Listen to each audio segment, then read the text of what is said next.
सबका साथ सबका विकास करने वाली भारतीय जनता पार्टी विकास तो छोड़िए सबका साथ भी नहीं ले पा रही है। वही भारतीय जनता पार्टी जो सबको साथ लेकर चलना चाहती है वो अपने विधायकों को ही साथ लेकर नहीं चल पा रही है।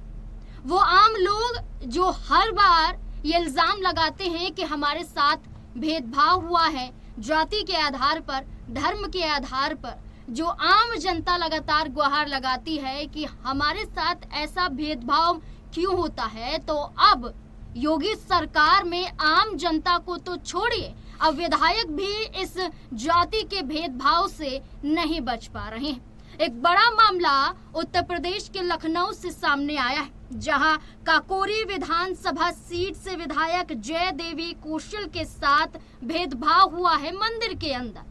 और ऐसा भेदभाव हुआ है कि अब वो खुलकर कह रही हैं कि उन्हें उम्मीद नहीं थी कि उनके साथ ऐसा हो जाएगा।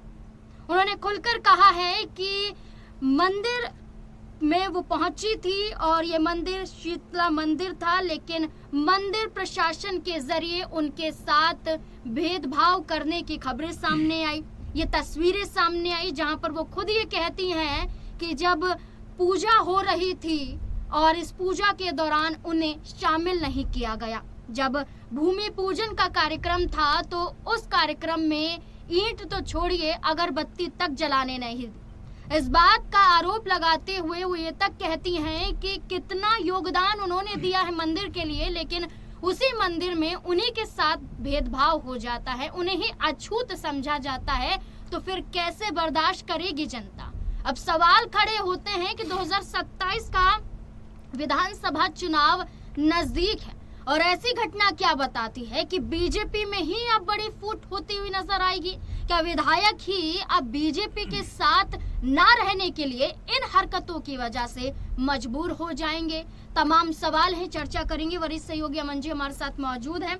सर, जो घटना घटी है जय देवी कौशल के साथ, बीजेपी विधायक हैं और वो खुलकर कहती हैं कि जाति के आधार पर भेदभाव हुई है। आखिरकार जाति के आधार पर कब तक तोला जाएगा लोगों को? देखिए, बिल्कुल जाहिर सी बात है, बल्कि जय देवी कौशल तो यहाँ तक कहती हुई नजर आई कि वो पासी समुदाय से आती हैं, इस कारण उनको मंदिर में एक तरीके से जो गतिविधि होती है, जो कार्य होता है, उसमें शामिल ही नहीं किया गया। जबकि शीतला माता मंदिर के लिए उन्होंने तकरीबन करोड़ रुपए के आसपास जो है सरकार से पास कराए थे, ताकि इस मंदिर को दोबारा बेहतर तरीके से डेवलप किया जा सके। लेकिन जब इसके शिलान्यास की बारी आती है तब उनको पीछे छोड़ दिया जाता है। वो तो ये तक कहती हैं कि अगरबत्ती तक उनको जलाने नहीं दी गई और खुलकर मीडिया के सामने अपना दर्द बयां करते हुए दिखाई पड़ते हैं। अब देखिए, उत्तर प्रदेश में चूंकि चुनावी माहौल है, ऐसे में अगर बीजेपी की ये विधायिका इतनी महत्वपूर्ण और बड़ी बात कह देती हैं कि उनका अपमान किया जा रहा है, क्योंकि वो विधायक हैं और ऐसे विधायक होने के बावजूद भी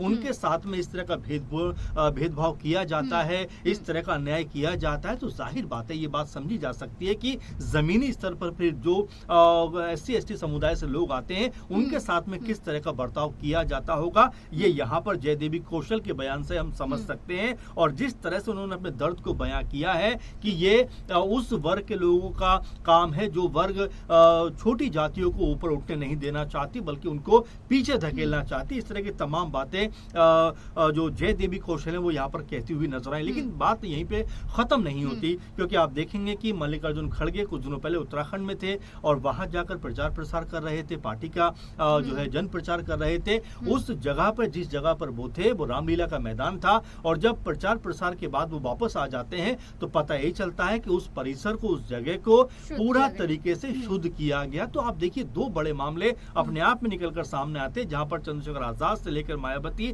और तमाम लोगों ने इसकी आलोचना की। वहीं बीजेपी की तरफ से जेपी नड्डा ने भी ये कहा कि अगर ऐसा हुआ है तो हम जांच करेंगे और जो जिम्मेदार लोग हैं उनको सजा देंगे। लेकिन यहाँ तो मामला अब बीजेपी पार्टी का ही है, जहां पर उनकी विधायिका इस तरह की बात को कहती हुई नजर आती है कि उनके साथ में किस तरह से घनघोर जो है उनके साथ में अन्याय हुआ है। और इसका बिल्कुल भी उनको अंदाजा नहीं था, क्योंकि मंदिर को बेहतर बनाने के लिए उन्होंने ही ये रकम को पास कराया था, लेकिन उन्हीं को मंदिर में एक तरीके से इग्नोर कर दिया गया। अब देखिए बीजेपी गठबंधन में कई ऐसे दल जी। हैं जो इसी वर्ग को लेकर, जी। इसी समाज को लेकर वोट पाते हैं। खुद बीजेपी भी है, लेकिन अब ये तुलना की जा रही है कि समाजवादी पार्टी को देखिए और भारतीय जनता पार्टी को जी। देखिए कि कितना बड़ा बिल्कुल। फेरबदल नजर आता जी। है, कितना बड़ा बदलाव देखने को देखिए मिलता है। बिल्कुल, और ये बात लगातार सोशल मीडिया पर फोटो के जरिए जारी हम्म। की जा रही है। आप देखेंगे तमाम सारे लोग ये बात कह रहे हैं कि भाई देखिए अवधेश प्रसाद जो हैं, जो फैजाबाद अयोध्या की जो सीट है लोकसभा की, वहां से सांसद हैं,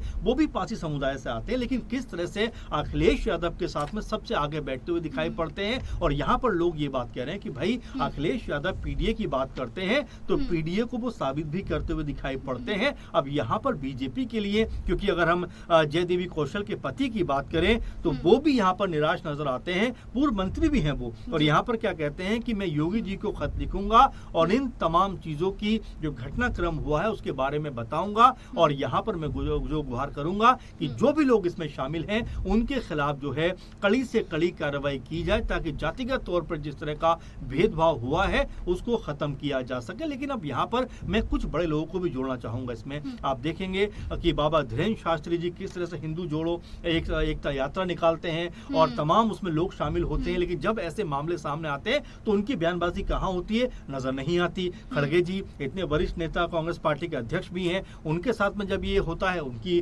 कहीं कोई बयानबाजी उस लेवल पे दिखाई नहीं पड़ती। अब यहाँ पर जब ये मामला हो रहा है तो जब इस तरह के लोग पुरजोर तरीके से आवाज बुलंद करेंगे, पुरजोर तरीके से आवाज को सामने रखेंगे तो इस तरह की घटनाओं में कमी आएगी। लेकिन सिर्फ राजनीतिक रोटियां सेकने के लिए इस तरह की बयानबाजियां नहीं होनी चाहिए। सर, चिराग पासवान यूपी में नारा लगाते हैं पासी पासवान के साथ की, और ये कहते हैं कि ये नारा नहीं है बल्कि ये हमारे समाज का हक है और इसे हम दिलवा कर रहेंगे। और वो खुद मैदान में उतरते हुए कहते हैं कि यूपी का चुनाव भी हम लड़ेंगे। लेकिन आप देखिए ना ही चिराग पासवान का बयान सामने आता है, ना पार्टी के किसी भी नेता का बयान सामने आता है। कम से कम आप कुछ नहीं कर सकते, बयान तो दे ही सकते हैं। देखिए बिल्कुल जाहिर बात है, क्योंकि मामला छोटा नहीं है। अब आप सोचिए जरा कि एमएलए के पद पर कोई व्यक्ति बैठा है, महिला बैठी है, उनके साथ में ऐसा भेदभाव होता है, फिर एक कांग्रेस पार्टी के अध्यक्ष उनके साथ में इस तरह का भेदभाव होता है, तो पार्टीगत जो राजनीति होती है उससे ऊपर उठकर कम से कम ऐसी चीजों के ऊपर तो अंकुश लगाना चाहिए।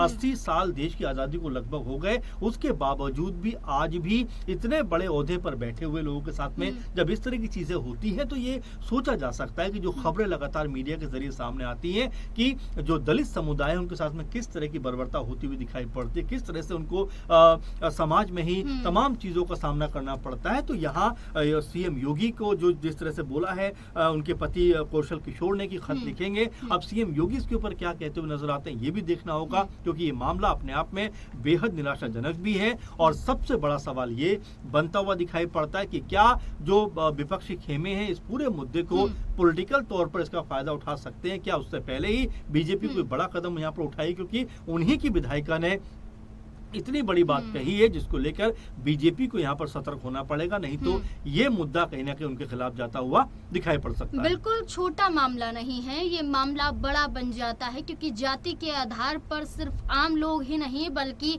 बीजेपी में मौजूद ही विधायक असंतुष्ट हैं और ये बताते हैं कि किस तरह से आज भी ये भेदभाव होता है कि जो निचले वर्ग के लोग हैं उन्हें बराबरी के तौर पर नहीं समझा जाता है। आज उन्हें ये दिखाने की कोशिश की जाती है कि आप हमारे बराबर आकर मत खड़े होइए, आप हमारे बराबर के नहीं हैं। और ये मंदिर में देखा गया और मंदिर प्रशासन पर ही सवाल खड़े किए यहाँ पर जय देवी कौशल ने। अब देखना होगा कि योगी आदित्यनाथ तक जब खत जाएगा तो क्या होगा, क्या बड़ा एक्शन यहाँ प्रशासन को लेकर उठाया जाएगा, मंदिर प्रशासन को लेकर जिस तरह से भेदभाव हुआ है उन लोगों के खिलाफ कुछ किया जाएगा, पंडित को लेकर कुछ किया जाएगा, या फिर जो जय देवी कौशल हैं वो विधानसभा चुनाव से पहले अपनी ही पार्टी को छोड़ने के लिए मजबूर हो सकती हैं। क्या लगता है आपको, इस तरह की जो घटना घटित हुई है उत्तर प्रदेश में, क्या ये बर्दाश्त करने लायक है या वाकई एक्शन होना चाहिए?